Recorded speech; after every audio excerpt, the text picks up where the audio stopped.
Welcome to let's revision. आज की video में हम करने वाले यूपी टेट ईवीएस का महत्वपूर्ण शानदार प्रश्न, जो कि कई बार एग्जाम के अंदर सारे सवाल पूछे जा चुके हैं। तो इस वीडियो में लास्ट तक बने रहिएगा। लास्ट में एक सवाल रहेगा जिसका आंसर आपको कमेंट बॉक्स में करना रहेगा। चलिए हम स्टार्ट कर लेते हैं आज के अपने पहले सवाल से। सवाल number 1, WWF world wild life fund का पशु प्रतीक क्या है? लाल पांडा है, विशालकाय पांडा है, बाघ है या फिर आपका कंगारू है? इस प्रश्न का आंसर आपका बी सही है।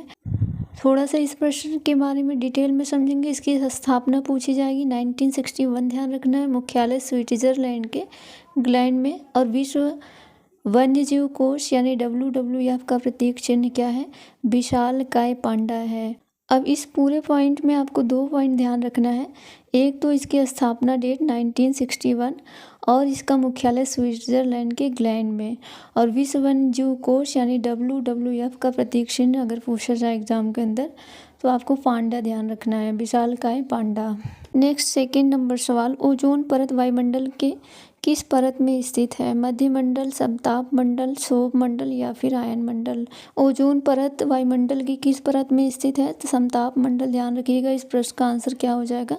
आपका बी सही है। ओजोन परत वायुमंडल की समताप मंडल स्ट्रेटोस्फीयर परत में पाई जाती है, जो पृथ्वी से लगभग कितना 15 से 35 किलोमीटर ऊंचाई पर स्थित होती है। यह परत जो है वो सूर्य से आने वाली जो हानिकारक पराबैंगनी किरणें होती हैं, विकिरण, उनको अवशोषित करके हमें और अन्य जो जीवित सभी जीव हैं उनको क्या करते हैं? रक्षा करते हैं, बचाते हैं। तो ये पॉइंट ध्यान रखना है। तापमान और घनत्व की विविधता के अनुसार देखा जाए वातावरण को 5 परतों में विभाजित किया जा सकता है।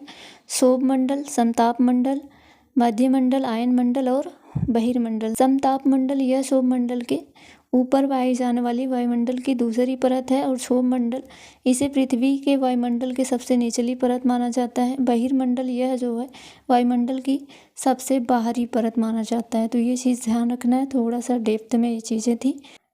अगला थर्ड नंबर सवाल, वायुमंडल की सबसे निचली परत कौन सी है? समताप मंडल, ओजोन मंडल, आयन मंडल या फिर क्षोभ मंडल? वायुमंडल की सबसे निचली परत पूछा जाए एग्जाम के अंदर तो कौन सी है? क्षोभ मंडल है। सो इस प्रश्न का आंसर क्या हो जाएगा? आपका डी आंसर सही हो जाएगा। वायुमंडल की सबसे निचली परत कौन सी है? क्षोभ मंडल है। सबसे निचली परत को क्या कहा जाता है? क्षोभ मंडल कहा जाता है, ट्रोपोस्फियर कहा जाता है। इस परत के बारे में और डिटेल में समझ। यह पृथ्वी की सतह से शुरू होती है, औसतन 13 किलोमीटर की ऊंचाई तक फैली होती है। मौसम संबंधी सभी जो घटनाएं होती हैं, जैसे कि आपका वर्षा हो गया, बादल हो गया, आंधी तूफान, इसी परत में होती हैं, यानी क्षोभ मंडल में होती हैं। ऊंचाई के साथ साथ इस परत में तापमान जो है वो क्या होता है? घटता जाता है। ये भी बात आपको ध्यान रखना है। तो वायुमंडल के सबसे निचली परत को क्या कहा जाता है? ट्रोपोस्फियर कहा जाता है, क्षोभ मंडल कहा जाता है। फोर्थ नंबर सवाल, बायोस्फीयर रिजर्व का मुख्य उद्देश्य क्या है? केवल पर्यटन को बढ़ावा देना, केवल लुप्त प्रजातियों की रक्षा करना, जैव विविधता का संरक्षण, अनुसंधान और सतत विकास? तो बायोस्फीयर रिजर्व का जो मुख्य उद्देश्य है वो क्या है? पर्यटन को बढ़ावा देना नहीं, केवल लुप्त प्रजातियों की रक्षा करना नहीं, बल्कि जैव विविधता, संरक्षण, अनुसंधान और सतत विकास। हो इस प्रश्न का आंसर आपका सी आंसर सही। बायोस्फीयर रिजर्व का जो मुख्य उद्देश्य है वो जैव विविधता के संरक्षण और सतत विकास के बीच सामंजस्य स्थापित करना। ये ऐसे विशेष क्षेत्र हैं जहां स्थानीय समुदायों को शामिल करते हुए पारिस्थितिकी तंत्र यानी प्रजातियों और आनुवंशिक विविधता की सुरक्षा पर ध्यान केंद्रित किया जाता है। अगला 5 नंबर सवाल, कार्बन क्रेडिट की अवधारणा किस प्रोटोकॉल से है? क्योटो प्रोटोकॉल, पेरिस समझौता, मॉन्ट्रियल प्रोटोकॉल या फिर आपका रामसर कन्वेंशन? कार्बन क्रेडिट की अवधारणा किस प्रोटोकॉल से जुड़ा है? आपका क्योटो प्रोटोकॉल से संबंधित, इसलिए इस प्रश्न का आंसर आपका पहला सही है। ऑप्शन ए आपका करेक्ट है। कार्बन क्रेडिट की अवधारणा क्योटो प्रोटोकॉल से आई है।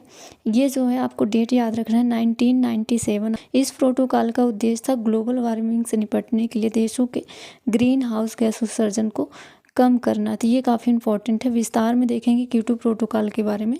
तो अपनाया कब गया और लागू कब हुआ, ये चीज़ आपको ध्यान रखना। 1997 में अपनाया गया, 2005 में जो है लागू हुआ है। प्रोटोकॉल का जो मुख्य लक्ष्य था वो था ग्रीन हाउस गैस उत्सर्जन को कम करना, साथ ही साथ जलवायु परिवर्तन का सामना करना। तो ये आपको चीज़ें ध्यान रखनी है। 1997 में अपनाया गया, लागू हुआ था 2005 के अंदर। पृथ्वी के शिवमंडल में क्या चीज़ें शामिल है? वायुमंडल शामिल है, जलमंडल शामिल है या फिर स्थलमंडल शामिल है? पृथ्वी के शिवमंडल में यानी जहाँ आपका जीवन संभव है ना, वायुमंडल, जलमंडल और स्थलमंडल तीनों आपका है। तो इसलिए इस प्रश्न का आंसर आपका डी सही है। पृथ्वी के जीवमंडल में क्या चीज़ें शामिल है? वायुमंडल भी, जलमंडल भी और स्थलमंडल। थोड़ा सा डिटेल में समझेंगे तो जीवमंडल एक ऐसा क्षेत्र है जहाँ ये सभी जीवित और निर्जीव तत्व जो होते हैं वो परस्पर क्रिया करते हैं, एक दूसरे पर निर्भर रहते हैं और जीवन को बनाए रखते हैं। जीवमंडल में पृथ्वी का वह संकीर्ण क्षेत्र शामिल है जहाँ जीवन मौजूद है ना। तो इसमें सभी जीवित जीव आते हैं, जैसे पौधे, जानवर, बैक्टीरिया और निर्जीव भी आते हैं। आपका वातावरण के अजैविक घटक शामिल है, जैसे कि स्थलमंडल चट्टान और मिट्टी हो गया, और जलमंडल पानी आपका, और वायुमंडल यानी हवा। तो तीनों चीज़ें इम्पोर्टेंट। अगला 7 नंबर सवाल, विश्व आर्द्रभूमि दिवस कब मनाया जाता है? 22 मार्च को, 2 फरवरी को, 5 जून को या फिर 16 सितंबर को? विश्व आर्द्रभूमि दिवस हर साल आपका 2 फरवरी को मनाया जाता है। सो आंसर बी आंसर यहाँ पे सही है। विश्व पर्यावरण दिवस 5 जून को, विश्व जल दिवस 22 मार्च को, विश्व पृथ्वी दिवस 22 अप्रैल को, विश्व आर्द्रभूमि दिवस 2 फरवरी को मनाया जाता है। तो ये दिवस काफ़ी इंपॉर्टेंट है, सारे आप एक बार लिख लीजिएगा, पढ़ लीजिएगा, याद हो जाएंगे। विश्व आर्द्रभूमि दिवस कब मनाया जाता है? तो हर साल 2 फरवरी को मनाया जाता है, तो ये ध्यान रखना। अगला सवाल है, विश्व पर्यावरण दिवस हर साल कब मनाया जाता है? 22 मार्च को, 2 फरवरी को, 5 जून को या 16 सितंबर को? तो 5 जून आपको ध्यान रखना है, काफ़ी इंपॉर्टेंट प्रश्न है। विश्व पर्यावरण दिवस हर साल 5 जून को मनाया जाता है, तो आंसर आपका सी सही है। अगला 8 नंबर सवाल, जैव मंडल में क्या चीज़ें शामिल हैं? केवल स्थलमंडल और वायुमंडल, केवल जलमंडल और वायुमंडल, केवल स्थलमंडल और जलमंडल, या फिर स्थलमंडल, वायुमंडल और जलमंडल तीनों?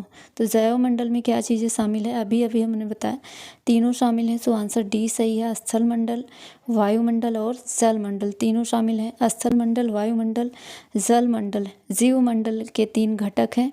वायुमंडल पृथ्वी गैस की एक परत से घिरी हुई है, जिसे क्या कहा जाता है? वायुमंडल कहा जाता है। जलमंडल जो है, जलमंडल जीवमंडल का जलीय घटक है, जैसे महासागर, नदियाँ, झीलें, अन्य जल निकाय। स्थलमंडल की बात कर लें, स्थलमंडल जो है जीवमंडल का स्थलीय घटक है। यह महाद्वीपों तथा द्वीपों जैसे बड़े भूभागों से बना है, तो ये आपके लिए काफ़ी इम्पोर्टेंट है। अगला 9 नंबर सवाल, भारतीय संविधान की कौन सी अनुसूची आपका भाषाओं से संबंधित है? 7वीं अनुसूची, 11वीं अनुसूची, 8वीं अनुसूची या फिर आपका 10वीं अनुसूची? तो भारतीय संविधान की कौन सी अनुसूची जो है भाषाओं से संबंधित है? तो आपको ध्यान रखना है 8वीं अनुसूची जो है वो भाषा से संबंधित है। सो इस प्रश्न का आंसर आपका सी सही है। इस प्रश्न के बारे में डिटेल में समझेंगे। 10वीं अनुसूची आपका दल बदल से संबंधित है। 7वीं अनुसूची शक्ति विभाजन से संबंधित, 11वीं अनुसूची भूमि सुधार से संबंधित है, 8वीं अनुसूची ध्यान रखना है आपका 22 भाषाओं से संबंधित है। अगला 10 नंबर सवाल, वायु प्रदूषण के कारण होने वाला रोग कौन सा है? डेंगू है, टाइफाइड है या फिर दमा है या फिर मलेरिया है? तो वायु प्रदूषण के कारण होने वाला जो रोग है आपका क्या है? अस्थमा है, दमा है। सो इस प्रश्न का आंसर क्या है? सी सही है। डेंगू आपका मच्छर से हो सकता है, मलेरिया भी आपका मच्छर से हो सकता है, और आपका टाइफाइड जो है दूषित जल वगैरह से होता है, ध्यान रखना है। इस प्रश्न का आंसर आपका सी आंसर सही है। अगला 11 नंबर सवाल, साइलेंट वैली कहाँ स्थित है? काफ़ी छोटा सा प्रश्न है। तमिलनाडु, केरल, राजस्थान या फिर मध्य प्रदेश? तो साइलेंट वैली आपका कहाँ है? केरल राज्य में। सो इस प्रश्न का आंसर बी सही है। अगला 12 नंबर सवाल, केंद्र सरकार द्वारा राष्ट्रीय स्वच्छ वायु कार्यक्रम किस वर्ष शुरू किया गया? 2018 में, 2017 में, 2020 में या फिर 2019 में? आंसर डी सही है। 2019 में शुरू किया गया था केंद्र सरकार द्वारा राष्ट्रीय स्वच्छ वायु कार्यक्रम। इसके बारे में काफ़ी डिटेल में है। केंद्र सरकार द्वारा वर्ष 2019 में राष्ट्रीय स्वच्छ वायु कार्यक्रम शुरू किया गया। इस पूरे क्वेश्चन आपको 2 चीज़ें ध्यान रखनी है। शुरुआत कब हुआ था? जनवरी 2019 में, और शुरुआत करने का मंत्रालय। अगला सवाल है, भारत का पहला बायोस्फीयर रिजर्व कौन सा है? आपको बताना है सुंदरबन है, नीलगिरी है, नंदा देवी है या फिर मन्नार की खाड़ी? भारत का पहला बायोस्फीयर रिजर्व आपका नीलगिरी बायोस्फीयर रिजर्व है। सो इस प्रश्न का आंसर आपका बी सही है। तो भारत का पहला बायोस्फीयर पूछा जाए तो आपको ध्यान रखना है कौन सा, नीलगिरी है। नीलगिरी के बारे में अगर बात करें, नीलगिरी बायोस्फीयर रिजर्व भारत का पहला और सबसे पुराना बायोस्फीयर रिजर्व है, जिसे 1986 में स्थापित किया गया था। भारत में 18 अधिसूचित बायोस्फीयर रिजर्व हैं, ये आपको पॉइंट दोनों ध्यान रखना है। कब स्थापित किए गए, 1986। और कितनी जो है अधिसूचित बायोस्फीयर रिजर्व हैं, तो 18 आपको ध्यान रखना है। अगला सवाल है, मरुस्थलीकरण का कारण क्या है? प्रदूषण में कमी, जल का वाष्पीकरण, या रेगिस्तान में पेड़ लगाना, या फिर उपजाऊ भूमि का रेगिस्तान में बदलना। मरुस्थलीकरण का क्या कारण हो सकता है? तो उपजाऊ भूमि का रेगिस्तान में बदलना, यानी बंजर भूमि में बदलना। सो इस प्रश्न का आंसर आपका डी सही है। मरुस्थलीकरण एक भूमि क्षरण की प्रक्रिया है जिसमें शुष्क, अर्ध शुष्क और अर्ध आर्द्र भूमि अपनी उत्पादक क्षमता को खो देती है। धीरे धीरे क्या होता है, शुष्क भूमि जो है वो रेगिस्तानी वातावरण में बदलने लगता है। तो ये चीज़ ध्यान रखना है, इसको पढ़ लीजिएगा। जीवन किससे संबंधित है? काफ़ी इंपॉर्टेंट है। ओजोन परत से संबंधित है, या फिर पर्यावरण संरक्षण से संबंधित है, या सतत विकास से संबंधित है, या जल प्रदूषण से संबंधित है। एजेंडा 21 ये आपका किससे संबंधित है? सतत विकास से संबंधित है। सो इस प्रश्न का आंसर आपका सी आंसर सही है। एजेंडा 21 का संबंध किससे है? सस्टेनेबल डेवलपमेंट से है, सतत विकास से है। 1992 में ब्राज़ील के रियो डी जनेरियो में हुए पृथ्वी शिखर सम्मेलन का एक परिणाम है। तो आपको ध्यान रखना है एजेंडा 21 किससे संबंधित है? सस्टेनेबल डेवलपमेंट से संबंधित है, सतत विकास से संबंधित है।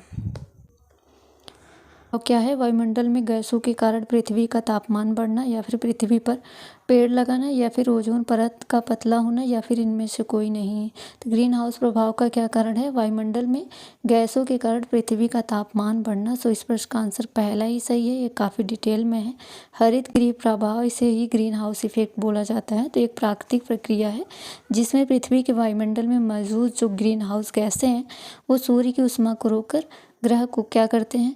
गर्म रखते हैं, जैसे कार्बन डाइऑक्साइड और जल वाष्प वगैरह। ग्रीन हाउस प्रभाव वह प्रक्रिया है जिसके द्वारा पृथ्वी का वायुमंडल सूर्य की कुछ गर्मी को रोक लेता है, जिससे जो है ग्रह का औसत तापमान जीवन के लिए अनुकूल बना रहता है। यह प्रक्रिया एक कांच के ग्रीन हाउस के समान है, जहाँ सूर्य की किरणें अंदर जाती हैं लेकिन गर्मी बाहर नहीं आ पाती है। सेम वही सवाल है, थोड़ा सा बस बदला है। रियो शिखर सम्मेलन जो है 1992 का एजेंडा 21 किससे संबंधित है? सो सतत विकास से संबंधित है। इसका पहला ही आंसर आपका सही है। ध्यान रखना है, ये आपके एग्जाम में पूछा जा सकता है। रियो शिखर सम्मेलन 1992 का एजेंडा 21 जो है वो किससे संबंधित है? सतत विकास से संबंधित है, सस्टेनेबल डेवलपमेंट से संबंधित ये सवाल है। इसका आंसर आपको कमेंट बॉक्स में करना है कि पर्यावरण शब्द किस भाषा से लिया गया है। सो फ्रेंड्स, आज के वीडियो को, आज के सवाल को यहीं पे एंड करते हैं। आपके कितने प्रश्न सही हुए कमेंट बॉक्स में अपना स्कोर लिख सकते हैं। उम्मीद है आपको वीडियो हमारी पसंद आई होगी। चैनल पे पहली बार है, प्लीज़ सब्सक्राइब कर लीजिएगा, वीडियो को लाइक कर दीजिएगा और इस प्रश्न का आंसर ज़रूर करिए। वीडियो के बारे में फीडबैक ज़रूर दीजिएगा और इस प्रश्न का आंसर आप लोग कमेंट बॉक्स में करिएगा। मिलते हैं फिर नेक्स्ट वीडियो में। Thank you and all the best.